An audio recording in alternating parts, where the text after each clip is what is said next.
This is the Our Auto Expert Podcast. Find us on air, online, on mobile, and on your smart speaker. Please subscribe at ourautoexpert.com. Our Auto Expert. Our Auto Expert. Our Auto Expert. Our Auto Expert. Now, here's the host of Our Auto Expert, Our Auto Expert, Nick Miles. Locally created, nationally celebrated from the northwest to the southeast, this is the world's car radio show. If it has a throttle, we'll feature it on air, online, on smartphone, or on smart speaker. This is Our Auto Expert, where 2 million Americans get their automotive news daily. I'm your host, Nick Miles. Today in the studio, along with Mercedes boy Jeff and my friend Andy. Is it all right if I call you Mercedes boy? Well, you are the editor of Star magazine, which is Mercedes. Of the Star, which is the Star. Yes, or is that what we call it? The Star. The Star, the membership magazine of the Mercedes-Benz Club of America. And my old radio pal Andy is here too. Good morning, world. The Star. I noticed on the cover of this episode of the Star, it looks like the passenger in your SL here has a little bit of trouble seeing over the. You know, that story, the reason we picked that image for the cover is that's a father and son duo who restored the dad's old 230 SL that he bought in Germany in the 1960s. And it's a very poignant story because the father was slipping away in dementia as they were working on the restoration and made it to the end to appreciate the results that they got. Happy New Year, everybody. Nice, well done. Yeah. I feel like we should have... it's a really heartwarming story. I feel like we should have the end credit music from the Incredible Hulk playing right now. Do, do, do, do. It is a great story. Now I have to read it. You do realize what you've done to me now, too. I do. After I shamed you, after you not being able to see over the dashboard of the magazine. Well, welcome to the show. We do have a packed show, which we probably have to get to as soon as possible because we have a lot of stars on the show. It's the best of show today, the best of 2020. I know it's pretty hard to find the best of in anything in 2020, but we're going to do it. We've set ourselves a goal.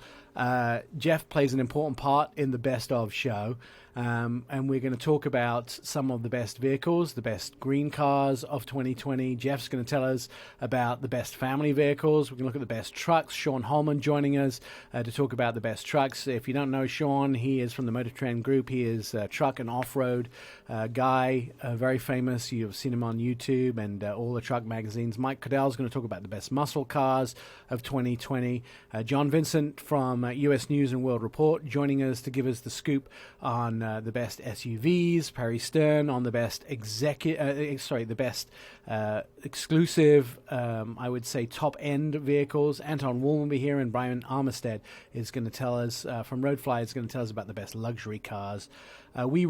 Andy and I rode in today in the new BMW 430i, which is their two-door coupe, kin to the 5 Series, but it's the two-door coupe version, and it has the new BMW front end, of which I will say it does look like an angry rabbit. It has sort of the buck teeth front, but I do love it. But Jeff is not a fan. No, I think that the new BMW front end is incredibly ugly. Oh wow. Well, when we took it out yesterday, I got catcalled twice. So either the dad bod trend is evolving into also buck teeth. Perhaps it was hunters. I just think it's a little too in your face. It's a little too garish, especially for a brand with the history and the reputation of BMW. It doesn't need to be that out front with that nose. I think you just named me right there. Garish in your face. A little bit maybe. So I don't know. That's how I like it. I mean, it's the 430. The trouble is, once you've driven an M car, just get into a non-M car. Right. It's like, oh well, yeah, it's okay. Yeah. I mean, it's nice. I like their tech, all that sort of thing. It's pretty awesome. But the new grille is somewhat challenging. All right, well, let's start off with some of the best of 2020.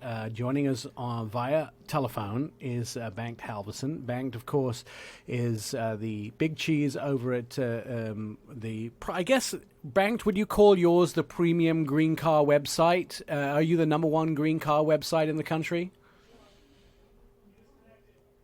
Oh, we lost Bengt. They're reconnecting Bengt right now. Somehow we lost Bengt, but yeah, he's out there sitting in all the SUVs. Well, there's a lot going on in the EV segment right now. He is the senior editor from Green Car Reports. We'll get him back on the phone. He was on the phone for a second. There is, I mean, we've been waiting like 5 years for all the green cars to appear, and they've started to appear, but it's sort of frustrating, how we're waiting for these green cars to come and they haven't quite got here yet. I mean, they are starting to get here. It's been sort of the luxury end of Tesla that have had the green cars, Audi's e-tron, the e-tron, the GT, and those sort of things, and Tesla, but they're starting to drift in, and we've seen a lot of concept cars, the new Aria, things like that from Nissan. The Marquis is probably the first of a long line of non-luxury, because there's plenty of luxury, right? The I-Pace, those sort of things, but non-luxury EVs starting to arrive. It's the family EVs that are affordable. I mean, the Bolt, there's lots of little ones like the Bolt and the Leaf and that size. And they've kind of come in the two ends of the spectrum, right? You either had the Bolt at the affordable, end, and then the high end stuff. My sister has a deposit on a Mach-E, and they just informed her over the weekend that her car has been made and is going to be headed to the dealerships before the end of the month to take delivery. That sort of stings a little bit because I had a Mach-E that should have been delivered already, and Ford accidentally cancelled my order. However, it's a bittersweet story. Yeah. Because to make up for it, they got me a new Bronco. Oh, well. And it's sitting in my driveway right now. Now I'm jealous of you. A Bronco Sport, I should say, not a Bronco. A Bronco Sport. And they were supposed to go, I think, on sale on the 17th, and I got it on the 12th. Nice. And so the dealer was like, oh, I wasn't supposed to sell you that until the 17th. But it arrived at my house the 12th. Yeah, it was really funny watching them run after you in the rearview mirror. No, we can't sell. All right, I think Bengt, are you back with us, Bengt? Yes, Bengt, you back with us? I'm back. Oh, there you are. So we were filling in, talking about some of the EVs that sort of had come out this year. Jeff was saying that his sister had a Ford Mach-E on order. It's this hurry up and wait syndrome that we are almost done with all these EVs that are piling up, waiting to come to market, and it's very frustrating. We've got the luxury, we've got the small Leaf and Bolt size ones, and we're waiting for the middle of the market to fill out. What are some of the highlights for 2020? Yeah, it's been 2020 has been quite a year, but 2020 ended up being, for those of us who are waiting for this electric vehicle, for this explosion of electric vehicles to arrive, it didn't quite get here in 2020. I mean, a few of the key models did, and when you were asking me sort of what are my top 3 electric vehicle picks of the year, I looked back at 2020 and to my surprise, I only saw that 3, what I can tell, 3 completely new from scratch electric vehicles arrived to the U.S. market in 2020, and that was the Model Y, the Polestar 2, and then the Mach-E. And these are the 3 sort of brand new from scratch electric vehicles that you could actually buy by the end of the year 2020, and that just shoveled a whole lot of these electric vehicles that we're all waiting for into 2021. 2021 is going to be quite the year. When you look back at these 3 vehicles, though, at least a couple of them are really important. Like the Model Y, that takes the Tesla formula that's generated so much buzz of taking, this very advanced battery technology that gives them a leg up on all the competition, and fits it to what I'd say is kind of the best-selling form in the U.S. market. This kind of compact crossover, and it can perform really well. Near supercar level performance in the performance version. It starts at about $50,000, so it's not super affordable, but it's affordable enough for many.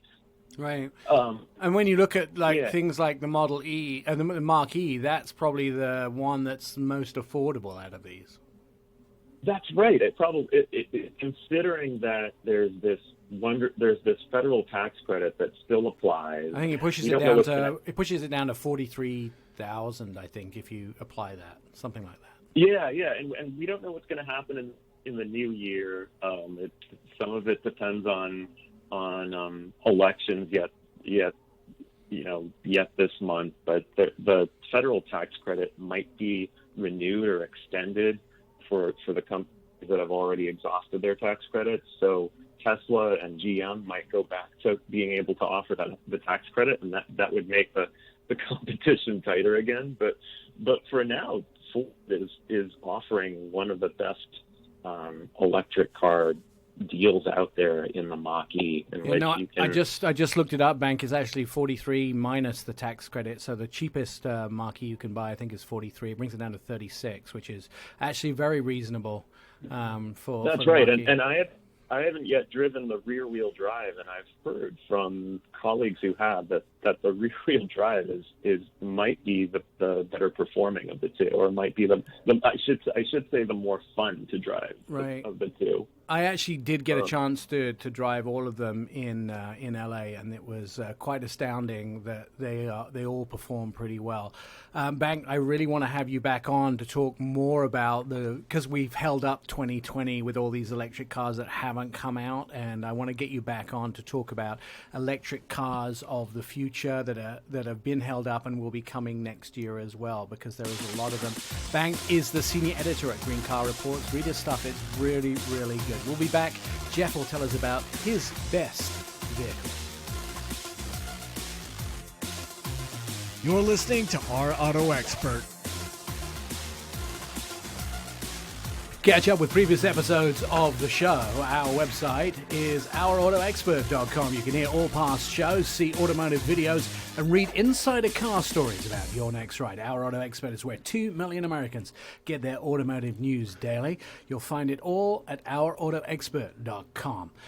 Jeff Zurschmeide is the editor of The Star. It is the Mercedes-Benz magazine, but he also writes for many other outlets, including the Portland weekly or bi-weekly newspapers. We call it bi-weekly? Twice weekly. Twice weekly. Newspaper, which is... The Portland Tribune. The Portland Tribune. You do automotive and business writing for them. Yes. Correct? And you have chosen what you believe are the best family cars of 2020. They are, of course, 2021 models. So let's run down them, Jeff. Sure. What are the 3 models you think are the best for 2020? The one that impressed me, I think, the most, as far as what I was expecting versus what I saw, was the Chrysler Pacifica all-wheel drive. Chrysler went away from all-wheel drive on their minivans in 2004. Because they went to stow-and-go seating, where the seats fold down flat into the floor. And they finally went back to their engineers and said, we want both, make it work. And they did. So the new one has the stow-and-go seating, and you can get all-wheel drive. I was in North Carolina driving it when we were getting the tail of... Or even South Carolina. We were dodging between North Carolina and South Carolina. But it was the Hurricane Eta was dumping huge quantities of water, and that minivan was so nice to drive. It was solid, it was pleasant, it was everything I wanted. Comes with the 3.6 liter Pentastar V6 engine, which is a great drivetrain, long proven. The other really cool thing is they have a thing called the Fam Cam, which is it's like fisheye lens up in the ceiling, and it allows you from the driver's seat. You can bring up the camera, and it'll show you all the rear seating positions in the second and third rows. Yes, and you can punch up. You just sort of touch somebody who's on the screen, who's sitting in the back, and then it'll zoom in on that person. So even rear-facing child seats. Even rear-facing child seats. Yeah. That's why it's a fisheye, and so. The only thing missing, by the way, keep an eye on your kids. The only thing missing is a device to slap knees. Yeah, right. If it has something to slap the knees of the kids in the back, it would be magical. There you go. And they've really done their homework for a family car. This is great. 97 standard safety features, full speed collision warning, adaptive cruise control, automatic headlights, and it starts at $35,045 with front-wheel drive, or $38,040 with all-wheel drive. So I agree. Chrysler Pacifica, home run, absolute home run. Now Nissan has also completely updated, all new, the very popular Nissan Rogue. Yep. Compact crossover SUV for 2021. 2.5 liter engine, 181 horsepower. So great performance. And here's the thing for families. They put their Safety Shield 360 safety package as standard on all trims. Agreed. So you can walk in and say, give me the most affordable one on the lot, and you will still get the blind spot monitoring, traffic sign recognition, driver alertness thing. It keeps an eye on you while you're driving. Rear door alert, and optionally you can get their Pro Pilot Assist, which is their assisted driving feature. And if you get the navigation, which is also optional, it will automatically reduce speed when it's coming to the exit that you want to take on the freeway, for example. So some really good technology there, and they also gave you some really cool storage with, like, it'll take a gallon jug of milk in the back, so that doesn't go sliding across the back. Or if you're not family oriented like me, and you have dogs and no kids, it's 1.5 liters of rum. Exactly. And that one, and the new Rogue, 2021 Rogue, starts at $25,650 for front wheel drive, or $27,050 with all wheel drive. Should be noted, though, the rum is extra. The rum is extra, as is the milk, and you have to provide your own children or dogs. Yeah. Or not. But still, great deal, super affordable on a vehicle with great safety features. I agree with that one too. That's awesome. My last home run is the 2021 Subaru Crosstrek Sport. Now, I've always been a fan of Subaru and of the Crosstrek, but the Crosstrek always felt to me just like it was a little underpowered. And so what I wanted was just a little more grunt out of that thing, and they've finally put their 2.5 liter engine, which is from the Forester, into the Crosstrek, and it's got 182 horsepower, plenty of power now. This thing was so much fun to drive. I took it out to the coast over the mountains. Super fun. All-wheel drive, of course, standard symmetrical all-wheel drive, and in the sport trim you get their X mode, which is hill descent control and serious off-road traction control. So if you want to go camping, you want to get down to that lake or whatever, the X mode is really what you want. And now, I haven't driven this one, so I can't say, but the problem I've always had with Subarus has been the lackluster drive. And this fixes that. I really enjoyed this car, and it comes with standard eyesight safety, which includes adaptive cruise control, lane keeping assist, and all that other good stuff that you wanted. Right. Good, because I'm trying to put my parents into a new car, so that might be a good choice for them. Yeah. All right. Well, those are the family vehicles that Jeff has chosen. Can we read about these somewhere, Jeff? Yeah, I've actually reviewed all of them at the Portland Tribune. So go to the Portland Tribune website and click on wheels. Let me just mention that the Crosstrek starts at $26,495 with all of the features that I mentioned. Awesome. That's a good choice. I wholeheartedly, although I haven't driven the Subaru Crosstrek Sport, I wholeheartedly support those. The Chrysler Pacifica all-wheel drive, the 21 we are talking about, the Nissan Rogue 2021, and also the Subaru Crosstrek Sport 2021 are Jeff's choice for the family cars for 2021 out of the model year 2021, which was shown last year at 2020, or on sale last year. Yep. When we come back, we're going to talk to Sean Holman. He is the content director of Truck and Off-Road Group. He is the co-creator and co-host of the Truck Show. Nobody knows more about trucks than Sean does. He'll be on the show telling us what the best trucks of 2020 were. We'll also, in this show, get to talk about the best muscle cars, the best SUVs, the best exotic cars, and the best luxury segment vehicles. That's all coming up as our auto expert continues today. You're listening to the Our Auto Expert podcast. This is Our Auto Expert Show. Our Auto Experts on Facebook, Twitter, and Instagram. You can start a conversation with us. Ask us a car question. Just direct messages at Our Auto Expert. Our Auto Expert is where 2 million Americans get their automotive news daily. Going through some of the best of 2020 vehicles, turning our eyes to trucks. Sean Holman is the contact director of Trucks and Off-Road Group. He is also the co-creator and co-host of the Truck Show, the podcast. He is part of the Motor Trend Group. Sean, we wanted to pick your brain. It's an interesting year as far as trucks are concerned because new trucks are sort of staggered a little bit. We were expecting some new trucks. We sort of got new trucks towards the end of the year, but a lot of vehicles are sort of suspended through to 2021. So what was new in 2020 and what caught your eye? Well, that's absolutely right. I mean, this was a strange year for those of us in automotive, and there was a lot of highly anticipated vehicles that we thought would be out earlier in the year.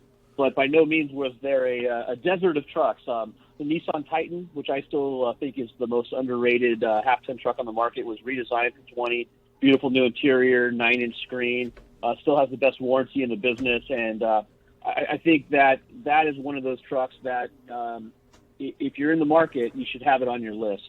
The other big ones that came out this year, the GM 1500 diesel, so both the GMC Sierra and the Chevy Silverado with the 6-cylinder clean sheet design Duramax engine, straight six, really a powerhouse. I don't know if anybody really was expecting that engine to be that good.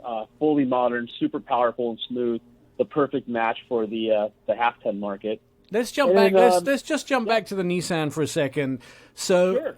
I own the last generation, or before it had the mid-cycle refresh. I have one of these, 2018, I think it is officially. It's a great truck. It's a really good truck, but Americans just don't seem quite ready to adopt it. They don't seem to be running out to dealers to buy it. And even when you turn to the other Japanese maker, Toyota, that makes the Tundra's sort of stuck at that 100,000 selling every year. Even though these vehicles border on being as good as some of the American trucks, Americans just don't seem to be quite ready to jump into a Japanese truck. And even though they match and they have great warranties, why aren't Americans ready? You know, I don't know if it's the product itself. I really think it's kind of dealership density. If you look at the imports, they're typically on the smile states, the coasts. Not where your typical middle American. You may find a Ford dealer, in middle America being 5 or 10 minutes from you, and the nearest Toyota or Nissan dealership an hour from you. Yeah. And I think that sort of has an impact on the choices that consumers make. And of course, we can't ever forget how brand loyal people in that segment are. Yeah, no, that makes a lot more sense too. Plus, if your dad owned a Ford, it's likely that you're going to own a Ford, so you tend to do what family has done along the lines. All right, and now diesel, according to J.D. Power and Associates, diesel was the largest growing alternative fuel in 2020, so that's kind of strange. Yeah, and I wanted to give a hearty second to your endorsement of that 3-liter GMC and Chevrolet Duramax. I drove the GMC Sierra with that straight six Duramax all the way to the Arctic Ocean and back last winter. So it did fine. Yeah, they're great engine, clean sheet design. GM did it in-house. It wasn't something that they used, partnered with the diesel manufacturer. And it's as good as anything out there. Truck's not necessarily my favorite, but the powertrain with 10-speed is phenomenal. All right, so what else is on the docket? Of course, we probably couldn't miss talking about the F-150. Well, I was going to say, so F-150, I know they've got the redesign for 21 that's just coming out, but I think that we should mention the F-250 Tremor package with the 7.3 big block pushrod gas engine. I think that's one of those things that surprise people. That is 430 horsepower, 475 pound-feet of torque, 35-inch tires from the factory, big shocks, and still can tow, 15,000 pounds or so when properly equipped. I think that was the surprise, because if you're into the Super Duty, most people are thinking, oh, man, I don't know if I can afford the diesel. Well, this gives you a real alternative now, way better than the GM 6.6 gas engine. That's a true big block, a true pushrod. Here in 2020, the fact that you can get that truck blows my mind, and it's so good. It truly is, for the majority of consumers, a diesel alternative if they don't want to pony up the extra $8,000 or $9,000 for the diesel version of that truck. And after driving, and I have to tell you, it was a lot easier to drive than I remember previous generations. It was quiet and easier to drive, so the technology has advanced as well. For somebody that doesn't drive big trucks all the time, I didn't have any trouble getting into it and maneuvering it. I'm always worried when I jump into a huge truck about making sure I don't make a fool of myself, but Ford have pushed themselves far enough ahead to make the vehicle's technology easy enough to handle. Some of those older vehicles, when you get into some of those big 250s, they are hard work to get around. Yeah, they're a handful, and I think it just shows how much effort Ford's put into the new gas Super Duty platform. It is really a joy to drive when it comes to big trucks, and very easy. And again, you don't have to worry about the fluctuation of diesel prices, or the additional cost, or the DEF fluid, having an additional fluid that you need to put in there. So cost of ownership is a lot less, and cost of getting in is a lot less. Now, you'll do a trade-off in fuel economy, but other than that, I don't think there's any drawbacks to the gas powertrain in that particular truck. Are we still able to buy trucks? I mean, I know almost every truck factory was closed down, and if you want a very, very specific kind of truck, you might be out of luck, but are there still trucks on dealer lots? Yeah, there are, and I don't know, last time I went to the dealer to kind of peruse, they're all, white, black, silver, so you might have a hard time trying to find that exact model that you want. You may have to order it now. But if you're looking to make a deal, there's plenty of 20s that are still on the lots right now. Talk about the smaller trucks, the Tacomas, the Gladiators. Are they still as vibrant in 2020? Did they still carry forward? We saw the new Mojave and those type of things this year. Trim levels, were they making an impact in 2020? It's funny because the Toyota, basically the chassis, the platform dates back to 2005, even though it's had some updates over the years. And it continues to sell. The overland market, for those guys that go car camping with really expensive tents and all that kind of stuff, still absolutely love the Tacoma. But in that market this year, some new competition came through. The Chevy Colorado ZR2 was one of those things that made some strides into those enthusiast markets, as well as the Gladiator. I mean, it's having a truck that has all the goodness of the Wrangler, the only one that offers solid axles for really good off-road capability. And the fact that it still has a really decent payload, it really checks a lot of boxes for a lot of people. And I think it's the first time that enthusiasts have had a real competition to that, the stalwart, which seems to be Toyota in that space. We'd be sorely in trouble if we didn't talk about the new TRX. Oh my! I mean, we all knew it was coming. I'm just blown away with what Ram engineers have been able to do with that. In our testing, we did 0 to 60 in 4.3 seconds, 12.9 in the quarter mile at 109, top speed of 117 miles an hour, 35-inch tires, 13 inches of front travel, 14 inches of rear travel, fully active Bilstein dampers on it. First time that's happened in the marketplace. And the amazing thing is it still has a 1,310-pound payload capacity and can still tow 8,100 pounds. It literally is a truck that does it all. It's not a one-trick pony. The frame was so modified they actually increased the gross vehicle weight rating over the standard Ram 1500, and it is a pleasure to drive because of that active suspension. Just unbelievable capability. Amazing truck, but fuel economy, boy. Yeah, if you can afford that truck, you're not worried about the fuel economy because the smiles per mile is way better, and will make you forget about those gas stops. And when you pull up to a sports car and you smoke them in a 6,300-pound truck, right? The amount of happiness that it's it's unbelievable. It's one of those vehicles that's very special. There's no auto start stop. There's no electrification. it's, in my story I wrote, it's a love letter to the internal combustion enthusiast from Ram. It's the last time you're going to be able to buy a vehicle like this, probably forever, as we move into new technologies. And so if you're that hardcore gas V8 performance person, this is the last opportunity to get into that world. I did play a game with myself to see how low I could get the fuel economy, and I think it was somewhere around 4 miles a gallon at some point. So I think 10 in the city and about 14 on the highway is what it's rated at. But if you stomp it everywhere you go and you race everybody at every single on-ramp, you could probably get it down to around 4. I was able to do that. Right. Out of everything, your money's on the line, Sean. Your pocketbook, what are you buying this year? I would buy the TRX if money was no object, because it's going to be a collector's item. They're going to be limited. The fact that, again, it really represents that last final golden era of the internal combustion engine in a performance truck. There isn't going to be another thing like it. To me, I've got to say TRX, because it's going to be the most special out of everything we've talked about in the years ahead. 2021, is it going to be a good year for trucks? Yeah, I think it's going to be a great year for trucks. Obviously, there's a lot of stuff going on. In the market, you've got the redesigned F-150. You've got some, the Tundra, I believe, is due out at the end of the year. And then there's other stuff in the what I like to call the near-endemic truck market, the SUV space. You look at Bronco, you've got Ranger coming out soon. You've got the new upgraded Raptor, which is supposed to be the answer to TRX.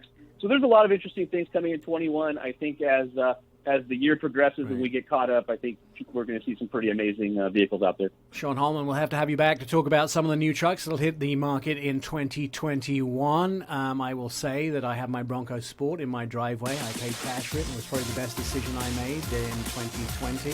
Thank you for joining us. More Our Auto Expert on the way. We're going to talk about the best muscle cars of 2020. That's coming up. You're listening to Our Auto Expert. Over 10,000 people have downloaded Our Auto Expert podcast. Many more stream Our Auto Expert podcast. Join the happy listeners via iHeartRadio, Spotify, Pandora, the Deezer, Podbean, and Castbox apps, as well as at OurAutoExpert.com. Hours of endless fun await you. I'm Nick Miles, and this is Our Auto Expert radio show. 2 million Americans get their automotive news from Our Auto Expert daily. Joining us in the studio for this show is our special guest, Jeff Zurschmeide, who is the editor of The Star, which is, of course, your new gig, but not your only gig. You're also at the Portland Tribune, and to get to your articles, we have to click on where, Jeff? You go to portlandtribune.com, look on the right-hand side, and click on Wheels. We are the Wheels section. And how often are you writing Wheels articles? News items as they happen, and about one car review per week. And what's your latest drive? My latest drive is the Mercedes-Benz AMG GLA 35, which is quite the little compact SUV. Enjoying it? Yeah, very much. It is. It's got amazing pickup. It's the sound for me. Yeah. Oh, yeah. It actually has an active exhaust. So when you really romp on the throttle, it opens up the exhaust and gives you this very satisfying exhaust note as you rocket away from wherever it is you don't want to be. Where do you feel? How do you feel about fake? When I say fake, how do you feel about sound that's pumped through the speakers of the vehicle? That's ridiculous. That's really? it's like kids putting a playing card in the spokes of your bicycle tire. It's. See, I'm about visceral reaction, right? If it makes me feel good, why? Yeah, but it's not real. Yeah, but it makes me feel good. Right? Well, then that's why they did it. And they're certainly not going to stop doing that sort of thing just because I don't like it. But I don't know. It makes me feel good. But on the AMG, it's honest noise. It's honest exhaust note. What's the car that probably has the best exhaust note for you? Oh gosh. If it was the GLA 35 would be a top contender right now. Really? But there really is nothing like the Hellcat engine from the FCA family. The one that surprised me was the LC 500. That The surprised me. LC500 has a good exhaust note, too. I didn't expect it to have such a good exhaust note. I mean, if you like exhaust notes, you probably like, rumbly exhaust notes, Yeah. which is why I go Hellcat. Yeah. One car that has always had a great note is the Miata. The Mazda Miata, they tune it for that. Can 4 cylinders have a great exhaust note? Absolutely. It can have a snarly exhaust note. Like the old British cars have fantastic exhaust notes. You go back to the 50s and 60s and just they had a pushrod 4-cylinder engine with stunning notes.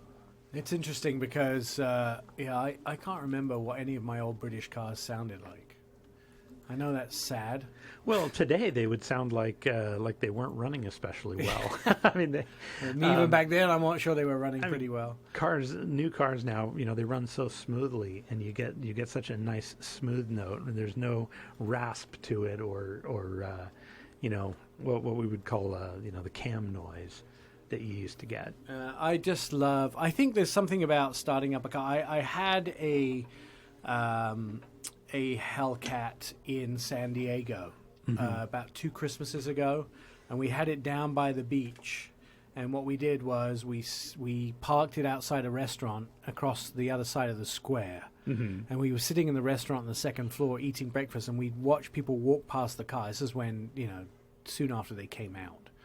And people would walk past it coming off of the beach with their families and everything. They'd all stop and look at it, and we'd do the auto start from sitting in the restaurant. I watch everybody jump back and go, ooh. I think that was probably my favorite moment with them. I'm not necessarily. I couldn't own a Red Eye or a Hellcat for the pure reason that I'd just be in too much trouble. I talked to Scott Brown at Dodge about this. Neither of us could own one.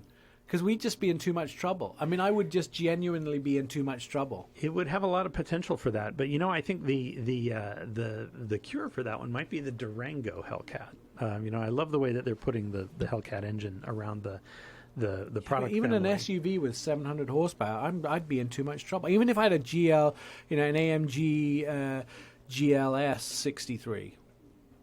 I'd still be in trouble. My colleague at the Portland Tribune, Jim Redden, referred to that as the world's fastest school bus. Ouch. I'm not sure that's a compliment. I don't know. I mean, it maybe. It was a colorful opinion. But if we're on muscle cars, the Hellcat really kind of reigns supreme right now. Although there are some awesome Mustangs and Camaros in the game as well. I think I could probably talk about this, but I talked to Tim Kaniskas about this, and he said he only had to sell 6,000 Hellcats to make it work, and the first year he sold 26,000. Oh, sure. Let's talk to the guy that is my muscle car go-to, Mike Caudill. So, Mike, tell us what you think were the best muscle cars of 2020. Well, thanks, guys, and so sorry for being on late today. It's that Christmas holiday thing catching up to me. Hey, so, Nick, there are 3 cars that kind of blew my socks off this last year, and 2 of them happened to fall into that Dodge category. So that Dodge wide body, the Charger, absolutely stunning, 700-plus horsepower, 70-plus thousand starting price, and it's just a rocket. So they've got that, and then they've got the Challenger, just 2 incredible cars. I don't know how they continue to keep building the Challenger in a way where people want to just buy that same looking model, but they do. Again, 700-plus horsepower. And then one that'll surprise, I think, all of you is the C63 by Mercedes-Benz. I would never put a Mercedes in a muscle car category, but holy smokes, I drove it from here to Atlanta, and the thing was so fast, and it sounded like a muscle car, which was something that blew my socks off. Yeah, I think as long as it has a V8 engine, what are the criteria of a muscle car has drifted over the years, but I think it had to have a V8 engine and a long hood, and I think there was a couple other things, but I think there are a lot of there was even some Korean cars that met initially the muscle car criteria. There was some the early Genesis Coupe met the muscle car criteria to be a muscle car. It did. Yeah, rear wheel drive. And V8, and they're moving into else. 4 doors too, which is kind of interesting. So you're starting to see muscle cars really move into a 4-door, category, which is cool. I would never put the Stinger in that category, but it's got a little bit of muscleness to it, and I think that's what makes it unique, and you can slide it in the back door of that category. Yeah, no, it's totally cool. And presumably, if you had to put your own money down on it, I'm going to guess you'd go for the 4-door since you have 2 kids. I would. Oh, wow. Sorry, I ruined your Christmas for you. Yeah, he just said it last night. He's like, Dad, if we could pull off a Charger, that would be the one that he would want in the garage. Me personally, I'd like the Mercedes, but I think he's right. If you want a muscle car and you want a 4-door, you're going to go with that. You're going to go with that 4-door, and that Charger's amazing. Do make sure you go to Our Auto Expert, because Mike and I will have a muscle car review out there. We're going to continue with our best of 2020 when Our Auto Expert comes back. You're listening to the Our Auto Expert podcast. Locally created, nationally celebrated from the northwest to the southeast, this is the world's car radio show. If it has a throttle, we'll feature it on air, online, on smartphone, or on smart speaker. This is Our Auto Expert, where 2 million Americans get their automotive news daily. I'm your host, Nick Miles, along with Mercedes boy Jeff and my pal Andy. Hello, world. Jeff, you know John Vincent pretty well, don't you? One of my closest friends. One of your closest friends. John Vincent is from U.S. News and World Report, and John has compiled a list of some of the best SUVs for 2020, which would be 2021 models. John, I don't know what your list is. I have some possibles here, which were supplied to me because Jen has the day off. So why don't you start us off, and then we'll just chime in and tell you whether you're wrong or right. Good morning and Happy New Year to you guys. Same to you. Yeah. Well, my list is probably similar to a lot of the lists of you guys and consumers right now. Okay. And there are 2 companies right now that are knocking it out of the park with every SUV they build. And those companies are Hyundai and Kia. I agree. True that. And, leading off with their big SUVs, the Kia Telluride is just hard to beat in that segment. There are a lot of strong contenders, Toyota Highlander, Honda Pilot, but nothing touches the Telluride except perhaps its corporate sister, the Palisade. Hyundai Palisade.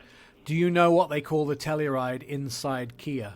The Celluride. Yeah, because they can't keep it in stock. In fact, I found out that it only has a 5-day lot life. So it only lives on a dealer lot for 5 days usually on average, which is pretty unheard of for almost any vehicle in the United States. Yeah, the interesting thing is they're not selling the small or the lower end of the lineup or the mid-range. They're selling the top-of-the-line, fully loaded, nearly $50,000 Tellurides hand over fist.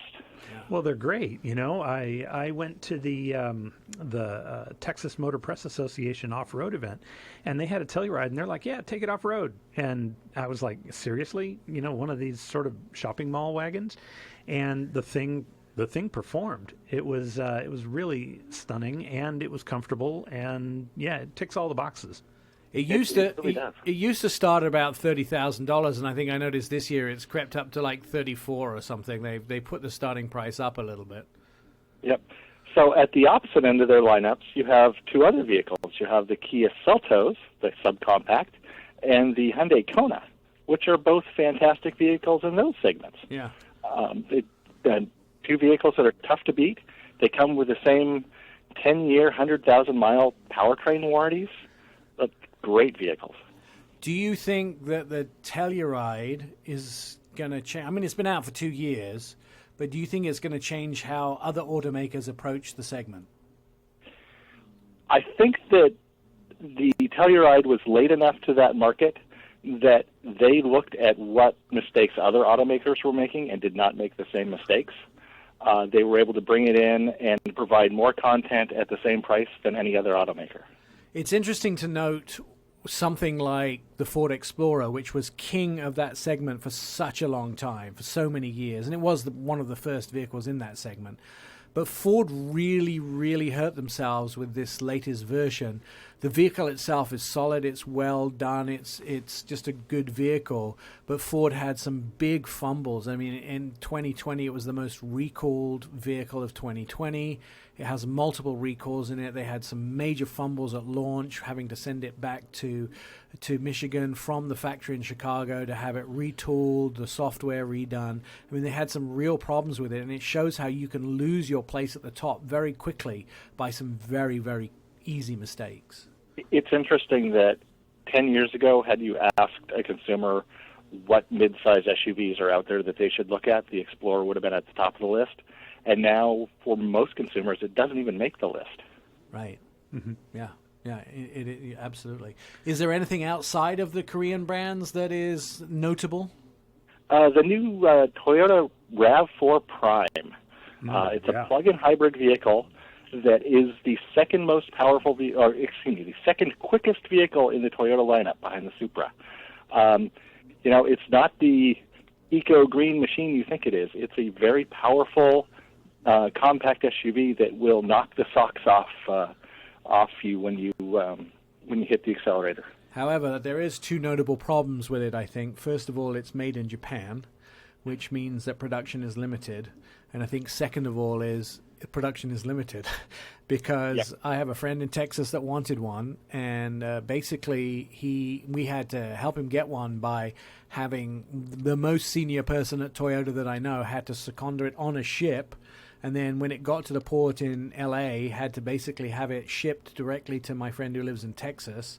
And the dealer hadn't seen one. The dealer had them on order for 4 months and had never seen one. And the one that hit their lot was already spoken for to somebody locally, and they didn't know how it came to them. So they are so popular and so sought after that I think Toyota have created themselves a problem there. Yeah, if your name is not on the list already, you are not going to get one this year. Yeah. A little bit like the Bronco for different reasons, but if you haven't put an order in, good luck.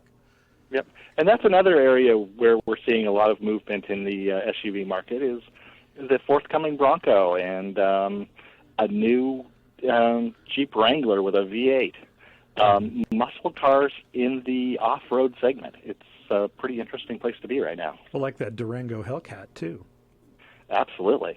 That's coming to my driveway in a few weeks, and I'm really looking forward to it. Oh, you're going to love it. I drove it in North Carolina. It was fabulous. And it's a good vehicle. It's a really good vehicle. Do you think the trouble with, I think, off-road muscle cars or SUV muscle cars is they just really have a limited amount you can sell. It's not a volume amount, and American car companies are looking to make money on volumes, right? They're going to sell enough volumes with those that they'll do well for them, and they'll also bring people to the showrooms who will then buy other vehicles. So, John, if you had to take your money, it's your money now, it's not imaginary money or monopoly money, and you had to buy a new SUV this year, what would you be buying? I actually might be doing just that, and I am looking at the 2021 Kia Sorento. Excellent. Which is another notable vehicle we can talk about. I feel, and I've said this to James Bell, we've had him on this very show, and we've talked about the new Kia Sorento. I feel at the upper end, I mean, the price, is fairly expensive. You can get them up well into the 40s, $43,000, $44,000 if you stack them with every box checked, maybe higher. I feel that they're very much going into the luxury segment. I mean, once you get inside some of these vehicles, the interiors, to me, look very similar to Mercedes. Well, that's been a trend for years at the upper end, with Buick Enclave Avenir, Explorer Platinum. You've been edging up into those prices and that luxury feel and look and feel of the interiors. So it's nothing new, but the lines are getting blurred. In fact, for me, the two vehicles I'm considering are an Acura Rdx for nearly $50,000, or the Sorento. Yeah, and it's a difficult one when you get such great things with Sorento, like the warranty. The only thing that tends to let the Sorento or Kias and Hyundais down is the resale value traditionally, but that is getting better. That is improving dramatically. The residual values on those vehicles is climbing rather well.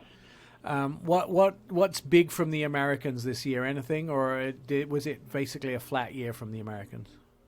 a couple interesting vehicles coming from GM that I got to say I was expecting to not be in love with, but I actually kind of like.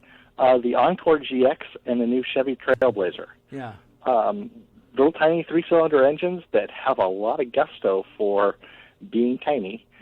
Well equipped, good prices. You know, those vehicles are going to sell pretty well. Yeah, I'd absolutely agree with you. I think they're both very, very good vehicles, and GM seems to be getting it right a lot more than I expect them to get it right, and not just with their big trucks, which you expect them to hit it out of the park with everything. Anything to look forward to in 21? We're going to see a lot of electrification in 2021, both fully electric vehicles, such as the Mercedes EQ lineup, the expansion of the Audi e-tron lineup, and some more plug-in hybrids and hybrids, including the Sorento, which is coming out as a hybrid for the first time. And apparently on the 7th of this month, we will be able to see the new screen from Mercedes, which apparently stretches the whole length of the dash, but that's all we know so far. So that'll be interesting to find out. John Vincent is from U.S. News and World Report. You can, of course, go on to their website and read everything. They do a lot of lists if you're looking for vehicles. Definitely the 10 best of this and that. You can look up some of the best SUVs. If you're going to shop for a new vehicle, it's always good to go online first of all and take a look at that and check out some of the vehicles that they classify, the reasons to buy and the reasons to look at. And it's always great to have John on the show. Happy New Year, John, and thanks very much. Still to come on the show, of course, we're going to delve in and take a good look at what Perry Stern thinks are the best exotic cars of 2020. We're also going to visit with Anton Wahlman and take a look at how Europe did over 2020 as far as electric cars are concerned. And then when Brian Armstead is going to join us to look at those luxury vehicles and see if you had money. Well, I guess it's the same with Perry. If you had money and you didn't mind spending it, huge amounts of it, on luxury vehicles, what you could buy in 2021. Some of the best vehicles that he's looked at as well. OurAutoExpert.com is where you can hear this show and all previous shows. They're right there under the podcast banner. You can listen to them at your leisure. You're listening to Our Auto Expert. Catch up with previous episodes of the show. Our website is OurAutoExpert.com. You can hear past shows. You can also see automotive videos and read insider car stories about your next ride. Our Auto Expert is where 2 million Americans get their automotive news. You'll find it all at OurAutoExpert.com. Another automotive expert is Perry Stern. You can read the majority of his stuff at OurAutoExpert.com or at MSN Autos. And he joins us as we review some of the best of 2020 to look at some of the best exotic cars of 2020. So, Perry, I'm sure you have a long list that you enjoyed, but what are the top 3 exotic cars that you have chosen to talk about today? Well, I had to pick one that I actually got to drive, because we don't get to drive exotics very often, but I did get to drive a McLaren GT earlier this year, and it's one of the coolest exotics because it's comfortable and luxury inside, which you don't really get from exotics typically. No, I mean, some exotics are very hard to drive, not only because they are very bare bones and often very powerful, and some don't even have power steering, but if you drive them somewhere like LA, you have to deal with all the looky-loos and rubberneckers who hang out of windows of other cars taking pictures of you driving your exotic. So you probably don't have that much trouble in rural Washington State as much as you do in downtown LA, but you enjoyed the comfort. Did it treat your backside well? It did. It's full leather interior. It's absolutely beautiful inside. It even has room for luggage, and it still has a massive. Actually, it's not a massive. It's a 4-liter V8, but it puts out 612 horsepower. Wow. There's 0 to 60 in 3.1 seconds. It'll go close to 200 miles an hour, and you can cruise through town like it's a luxury car. Nice stereo system. It's best of both worlds. When you test these vehicles, I have so many questions, sorry. When you test these vehicles, do you put the windows down and play Tupac? What do you do? I put the windows down so I can hear the exhaust. Oh, You don't play Tupac then and like some heavy rap music or something? No. I usually, matter of fact, I very seldom turn the stereo on because most of these cars sound fantastic, and the McLaren is a perfect example. That's your rap music, is the exhaust. Exactly, and I share it with everybody around me. You do. Do you rev it when you go past people standing on a corner of a street? Sometimes, and sometimes people egg me on to do that. I've actually taken previous years when I've had the exotics to drive, I've taken them to tunnels just to be able to drive through in the tunnel because it sounds so cool. Of course. What? There's nothing that turns all of us into 12-year-old boys faster than an exotic. It absolutely does it. You sort of no think question. When you pull into the coffee shop, you get thumbs up from the guy driving the S-Class and the homeless guy at the same time. That's the beauty of driving some of these cars. Exactly. What's the price? Unfortunately, I haven't gotten to drive this next one we're going to talk about, but we did talk about it recently. It's the Hennessy Venom F5. Yeah. And this has to be brought up because it is the most powerful gas-powered supercar in the world. 1,817 horsepower out of its V8 engine. It sounds almost like it should be launched into the atmosphere with that sort of horsepower. I mean, it sounds like we're talking about a plane or some kind of rocket. It doesn't sound well, they're hoping it's going to go faster than typical airplane. I mean, their goal is to break 311 miles per hour, which is 500 kilometers per hour. And it should be able to do it. I mean, with that much power, it weighs about the same as a Honda Civic, about 3,000 pounds. So it's 0 to 60, they're saying about 2.6 seconds. And the crazy thing is 0 to 249 miles per hour in about 16 seconds. Why? How do they keep it on the ground? I mean, I have questions, sorry. How do they keep it on the ground? It's got amazing aero. It's got built-in, rear spoiler that keeps the downforce. It's got channels the air through the vehicle, through the sides. It does an amazing job. I mean, and that's how you build these cars. I mean, you can put ridiculous power into a vehicle, but if it doesn't have good aero and it's not lightweight, it's still not going to go the speeds that they're trying to hit. Yeah, I'm already fearful that bad things could happen with this car. Perry, let's come back to... Perry, let's come back to the cost thing. I mean, and express this, please, if you will, in multiples of the value of your house. What is it going to cost you to get that Hennessy or that McLaren? The Hennessy, actually, the McLaren is, well, relatively speaking, not so bad. It's around $200,000. Oh wow! Okay. Relatively speaking, so you could actually buy that and a small house, possibly. The Hennessy, not so much. I mean, the Hennessy is going to run, I believe it's $2.8 million. Okay, so several houses. Yeah, I guess it's all relevant to where you live and what you spend. Actually, sorry, $2.1 million. $2.1 million. I've overpriced it. Oh, is that all? And there's only 24 of them are going to be sold. So you better start saving your pennies now if you're going to get one. Yeah, I'm never going to get to 2.4 million. Just telling you. That's crazy. Yeah, frankly, I'd be happy just to be able to sit in this car, even when it's not moving. I'd be thrilled. I mean, even just seeing it would probably be a thrill for most of us. I don't know. Exactly. But the other interesting cars that have come out this year, and just a quick mention, Lamborghini has just been putting cars out like crazy this year. And they're all really limited editions. Everything from what they call the Scion Roadster, which is their first hybrid. It's got a 6.5-liter V12 and an electric motor. Puts out, I think, a total of, 819 horsepower. That one's $3.3 million. There's only 19 of them, and they've all been sold. Happy New Year, everybody. In Exactly. the last 90 seconds, is there anything else we'd like to add to the list of potential fantasy shopping that we're doing right now? I just have to mention this Lamborghini Sc20. You talk about exotics being limited. They're only building one. Oh. So when you buy enough Lamborghinis, you can go tell Lamborghini, I want one like this, and Really? they'll build it. Do we know who's getting it? Listed. Do we know who's getting it? No, we don't know who, and we don't know how much. We do know that it is a street-legal, open-top car that's built for the racetrack. It has no top, it has no windshield, and it has basically a big V12 engine putting out about 760 horsepower. And it looks insane. Hey, everybody, there's another thing you're not getting for Christmas 2021. Yeah, if only they were building more, I would have gotten you one, but there's only one. Yeah. There you go. That's a great way to get out of Christmas. I ordered it, but they were out.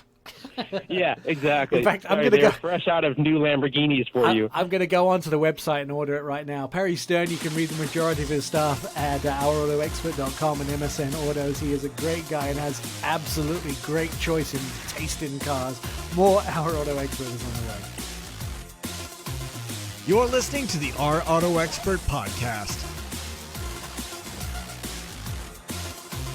This is Our Auto Expert Show. Our Auto Experts on Facebook, Twitter, and Instagram. You can start a conversation with us. Ask us a car question. Just direct messages at Our Auto Expert. Our Auto Expert is where 2 million Americans get their automotive news daily. He's an independent analyst and investor. You can find him at the street or Seeking Alpha. That's the majority of his stuff. He always has an insight into what's happening in electric, autonomous, and the automotive car business. He looks at Europe, especially because what happens in Europe tends to trickle down into the United States. His name, Anton Wahlman. He joins us on the phone today. Anton, let's take a look at how 2020 wrapped up in Europe as far as sales are concerned. So it looks like Hyundai, the Kona BEV, the battery electric vehicle, or BEV as we know it, had an unusually strong finish to 2020 in Europe. That's right. So, Nick, this is a vehicle that is not much talked about in the press, or certainly not here in the United States. But in Europe, it has actually been the unsung hero of sales in terms of getting a lot done without a lot of media coverage. I mean, everybody knows that for the last couple of years, the Tesla Model 3 had been the market leader in terms of unit sales for battery electric vehicles, and that many people had known that late in 2020, the Volkswagen ID3 had come up from behind and taken the overall leadership. But what has been given almost no attention in the media is that the Hyundai Kona BEV essentially came in many countries in Europe, as the data starts to trickle in here for the last couple of days of December of 2020, as a sort of very close number two. And this is a vehicle that was initially made in Korea, Hyundai being a Korean company, and that's where their largest factories are located. But they started making this vehicle in the spring of 2020 also in Central Europe. So that enabled them to supply, in particular, the European market with far greater quantities. And as a result, in part as a result of that anyway, they were able to sell more of them in Europe. And that is something you'll really not hear about anywhere else. Now, of course, Hyundai and Kia have a very, very aggressive electric vehicle program, and they'll be rolling a lot more electric BEVs out, BEV vehicles out over the next couple of years. So this is probably just the tier one of their electric program in Europe, right? Yeah, so what's happened is that almost all automakers, they dipped their toes into electric vehicles a few years ago. The Kia Hyundai Alliance was first out with a first-generation Soul, which came out in the fall of 2014, and kind of the Kona BEV represented the second generation, and later, toward the end of 2021, we will see a vehicle that will be first geared mostly toward Europe, but will probably make it to the U.S. sometime in early or mid-2022, and that is a completely dedicated platform that will underpin most, although not all, of Hyundai and Kia's BEV offerings in the future. So that would be kind of the stage three of the Kia Hyundai pure electric car rocket. How does Kia look in, or how does Hyundai look in the rest of Europe apart from, how does it look across Europe apart from, Spain and Netherlands? Is it strong in the whole of Europe, or is it just in spots that they are strong? It is in spots. It's not everywhere. Take, for example, Norway, which is the most mature market in Europe in terms of electric car penetration. I mean, almost 85% of all cars sold in Norway these days are either a plug-in hybrid or a pure electric vehicle. In Norway, the general consumer preference has been for another type of car, mostly more expensive and higher performance cars. So Hyundai has not done as well in a country like Norway as they have done in some of the other countries in Europe, ranging from the Netherlands to Spain and a few other countries in between. So the full data, we will have them in due course here from Europe, but it is not uniform, certainly across Europe. You look at some countries in southern Europe, they'll find that the smallest vehicles from Seat and Skoda and the Renault and Peugeot tend to dominate the sales charts, whereas in some countries in Northern Europe, it's Audi and the Porsche Taycan and the Jaguar I-Pace seem to be doing far, far better in some of those countries. Now, we know, of course, there are a lot of new electric vehicles hitting the market in Europe. So the winners, we know VW is starting to get traction with their ID family of vehicles. Who are the winners and who are the losers? Yeah, so the Volkswagen ID3 is the winner overall in Europe for 2020 as it entered the market in the second week of September and has just dominated the sales charts in almost every country in almost any time period since then. On December 17, consider this 2 weeks before the end of the year, the Volkswagen ID4 started selling in one country only in Europe, and that was the Netherlands. And it already became, I think, the fifth best-selling vehicle in the Netherlands for the month of December, even though it started so late in the year. So clearly Volkswagen, with its name brand products, are coming up there. Obviously, they've had the more performance and luxury-oriented products, such as the Audi e-tron and its various derivatives, as well as the Porsche Taycan that have been doing well for the entire year. And then, of course, they have the less expensive vehicles from the Skoda, Seat, and also from its own Volkswagen brand that are still selling rather well because of price. Tesla, are they holding their own, or with all these new vehicles coming out? They've always been the original electric car. Are they managing to keep market share, or are they falling to the competition? Well, in Europe, and we're speaking very specifically about Europe, and I know the audience here is mostly from North America, and that's a very different story. But in Europe, which is roughly a third of the world market demand for electric vehicles, Tesla really took a huge beating in 2020. I mean, its market share in a country like Norway was down about 50%, and in a country like the Netherlands, it was down by over 65%.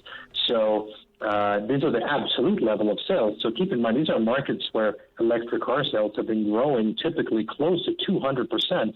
If you're down at least 50% in sales year over year in a market where the overall market can be up as much as about 200%, 200% is the European all-in average. So some of these countries will be more, some will be a little bit less, but those are not good trends. So it's not just that they're losing market share, they've actually been losing absolute level of sales, which is even worse.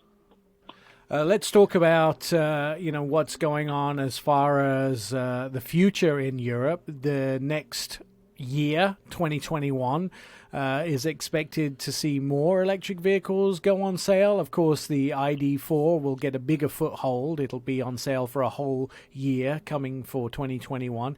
Are we expecting to see big changes and other new vehicles come on sale? 2021 is all about more of the same. Whatever the trends that started roughly around January 1st of 2020, which is when the Europe-wide CO2 fleet average mandate kicked in. So that kicked in at the beginning of 2020, and now the mandate becomes a bit stricter in 2021. But all of this culminates in the fact that we are having an avalanche of products coming onto the market from all brands, no exceptions that I can think of, that will really change this market rather dramatically in 2021. Mercedes is going to go from having only a couple of meaningful models, the EQC and the EQV. In the U.S., we don't get the EQV. We may not get it for many years, but this is the what's called the Vito or the V-Class in Europe, which is called in the U.S. it's sold as the Metris. It's basically a van that's geared toward the plumbers and electricians. In Europe, it's also used very frequently as a passenger van, and they made an all-electric version of it. It's made in Spain, and in some countries in Europe, it's becoming a big seller here toward the end of the year. This thing really started selling roughly around November 1st, and you'd be surprised at the quantities that they're selling. But Mercedes is coming out with the EQB, as in boy, and EQA, and then later in the year with the EQS and the EQE. So these will become rather meaningful sellers for for Mercedes, and these just did not see the light of day here in 2020. So Mercedes alone is going to upend the entire luxury pure electric car market in Europe pretty dramatically starting here in 2021. Any big changes in China as far as electric vehicles are concerned? Well, in China, we have a situation where we have so many domestic brands where, forget about specific models. I mean, most Americans have not even heard of these brands. I mean, some of these brands sound very, very funny, and they're not sold in the U.S., and some of them are very, very small vehicles. They're as cheap as $4,500 a piece in some cases. I mean, these are vehicles that are simply would not be marketable in the U.S. But then there are some more expensive ones that are higher performance and would be considered mainstream in the U.S., such as Neo, that are coming on the market. They're already on the market, and various other versions are being added to it. And then MG, that old storied British marque that is owned by Shanghai Motor Corporation, which is sold very well in some countries in Europe already for about the last year or so. And all of these are, of course, also doing very well in China. Circling back to Tesla there, I mean, clearly Tesla's year in 2020 was driven strictly by China. I mean, China had a factory for Tesla that started production roughly a year ago, and that is what drove all of Tesla's growth in 2020. The U.S. stood, flat to slightly down, and Europe, as we said earlier, was down. So all of Tesla's growth came from China in 2020. All right, Anton Wahlman is an independent analyst and investor. It's interesting to see what the rest of the world is doing. We'll have to hold our breath and wait to see what goes on in the United States for 2021. You can read the majority of his stuff at The Street and at Seeking Alpha. It's always good to have a look at what the rest of the world is selling as far as electric cars are concerned. Soon, hopefully, we'll have an opportunity to drive some of those electric vehicles that he's mentioned. I know I'm looking forward to driving the Volvo XC40 Recharge, and of course, just recently drove Audi's e-tron, their new their GT version. That was fun. All right, more to come on Our Auto Expert. You're listening to Our Auto Expert. Over 10,000 people have downloaded Our Auto Expert podcast, and many more stream Our Auto Expert podcast live. Join the happy listeners via iHeartRadio, Spotify, the Pandora app, Deezer, Podbean, Castbox, and OurAutoExpert.com. Hours of endless fun await you. I'm Nick Miles. This is Our Auto Expert radio show. 2 million Americans get their automotive news daily from Our Auto Expert. In the studio with us today, Jeff Zurschmeide, who is the editor of Star Magazine and also a well-fermented auto writer, as well as Andy, our pal, who was on my old morning show partner. If I'm well-fermented, does that mean I'm bubbly? Some things can be bubbly when they're well fermented, or you could just have a tangy zest. There you go. Which do you have, Jeff? Well, I think I have a little of both. Okay, a tangy zest and bubbly. Yeah, bubbly zest. Sounds like someone I might like to date. But there you go. We are talking about the best of 2020. We've talked so far about some of the best vehicles in all different categories, but one category remains, and so we thought we'd bring in an expert to talk about the best luxury cars of 2020, the year gone by. Brian Armstead joins us from Roadfly. He has the official picks for us. So, Brian, my friend, Happy New Year to you, first of all, and hopefully you found some luxury vehicles which were Brian's flavor for the last year. Well, they're all my flavor, Nick, because I like large and in charge. So let's do the top 5 for 2020. We got a tie at number 5, the Navigator from Lincoln and the Escalade from Cadillac.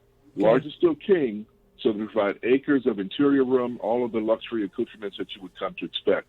Now, they're both still puffed up versions of the Ford Expedition and Chevy Tahoe, but they set themselves apart with real wood trim, loads of leather, real metal interior goodies, and lots of high technology. For example, Cadillac offers a true hands-free driving system called Super Cruise. Both fully loaded or in the low 100s. Number 4, Genesis G80 and GV80. The G80 is a luxury sedan. Yeah. GV80 is their new luxury SUV. Yeah. Not the top of the line for the Genesis models, but until a refreshed G90 comes out, these are terrific offerings. They both started at 48 for the G80, 48.9 for the GV80. I mean, if they had a Mercedes-Benz badge, they would be the top luxury car out there. I mean, they're that good. They're just absolutely terrific. And thousands below the competition as well, Brian, right? Thousands lower than the competition. I mean, the cost-value equation is really a no-brainer when it comes to the Genesis line. Absolutely. And when it comes to the Germans and the Japanese with the Lexus line. Number 3, the new S-Class. It's a technological tour de force. The Germans have done it again, and they actually, in reality, Nick, take the top 3 spots of my little countdown here. The new S-Class redefines the story lineage of the S, which began with the W126 models. And Jeff, you can correct me if I'm wrong, like the 300 SD. They really made a name for themselves with the still admired W140 chassis. Loads of technological features, just way too many to mention in the brief segment that I have here today. But it's going to redefine top luxury for those who really like a large luxury sedan. Yeah. Prices begin at about $110K. Number 2, the Bentley Continental Flying Spur. Now, the Bentley Continental Flying Spur is no longer a GT with 2 extra doors and no soul. The new Flying Spur is knocking hard on number 1 luxury car, the Rolls-Royce Ghost. Power from the new twin-turbo W12 motor, all kinds of interior goodies. Just the styling is really a striking design, whereas the sedan actually looks better than the coupe now, Nick. From $216K, you can bespoke it to your heart's content. A sensational offering from Bentley. Number 1, without a whole lot of surprise, I would expect would be the Rolls-Royce Ghost. The all-new Ghost starts at $311,000. The first one in the U.S. was delivered to Kris Jenner. That's important to note, Nick, because Rolls, with the new Ghost, is headed in the direction they call post-opulence, where behind the wheel, instead of the back seat, is where it's at. Yeah. This car is no longer built on a BMW chassis. The new architecture of luxury employs the extensive use of aluminum, and they still have the venerable twin-turbo 6.7-liter 12, and it just really kicks butt on the road. It's important also to note that Rolls-Royce wants to appeal to more women. When I went on the press launch for the Ghost, we went to a young influencer's house, a young Korean woman. She was bespoking her roles as we were at her home. I mean, literally, she was picking out options in the vehicle. And with Kris Jenner taking the first one and having met this young 30-something influencer and entrepreneur who was bespoking her own Ghost, Rolls is really headed in the direction where they want to appeal not to just to stodgy old guys. They want to appeal to influencers. They want to appeal to young entrepreneurs. They want more women in the fold. This Ghost is larger than the previous model. When you look at it twice, you got to make sure you're not looking at the actual Phantom because it's a huge car, but it sure rides like a dream. It uses GPS tracking to look at the road ahead to determine if you're going to run into some untoward behavior road-wise and then adjust the suspension accordingly. It's the best luxury car out there. Until I get a chance to drive the new S-Class, I'm putting my money on the Rolls-Royce Ghost. All 7 of these offerings are really impressive, and that's my look at the top 5, actually the top 7 luxury cars for 2020. Nick. I think I also am impressed with something else about the Ghost, which I found interesting, is the new color palette is very modern, is very sharp. The new storm colors, the sort of the purple concrete colors. I also learned a lot about horizons in the side. I didn't know this, and I learned from the designer that every single side of every car has a horizon line in it where you can look at the car and see the reflection of the horizon behind you. So there was a lot in there. Jeff, you had a question. Yeah, one of the things Brian sort of touched on that I thought was very interesting, and I've noticed it too, is there's been a real shift in the luxury market from the person who owns the car riding in the back seat to the person who owns the car driving. And right. How is that, Brian? As you look at this stuff much more closely than I do, how does that change the design and the focus of a vehicle at this level? Well, I think it changes the design because, no longer is the Phantom considered the luxury king of the hill. I mean, the Phantom is still ultimate luxury, but it's a big hulking affair. Do you really want to drive something that large every day? So with this new Ghost, it's a downsized version that offers all of the luxury of the Phantom, yet has the performance driving capabilities of a BMW. I mean, they no longer use the BMW 7 Series chassis for the new Ghost, but it's still a performance-oriented automobile. They spent more time talking about the architecture of luxury with all the aluminum space frame components that they put into the car to not only lighten the load, but to strengthen the chassis so that you could have a more favorable driving experience. It is. Behind the wheel is where it's at, and it's going to stay that way as long as we're in this, confined environment that we're in where, driving is now part of fun to escape COVID-19, where people get out on the road and actually enjoy driving again. It's a whole new ballgame for manufacturers. Absolutely. Brian Armstead, it's always good to have you on the show. We appreciate your picks of the best luxury cars for 2020. Check out more at ourautoexpert.com. We'll be back again next week. You've been listening to Our Auto Expert with Nick Miles. Find all the show episodes at ourautoexpert.com. Please follow us on all social media, Twitter, Facebook, and Instagram at Our Auto Expert, and message us for a quick and witty response.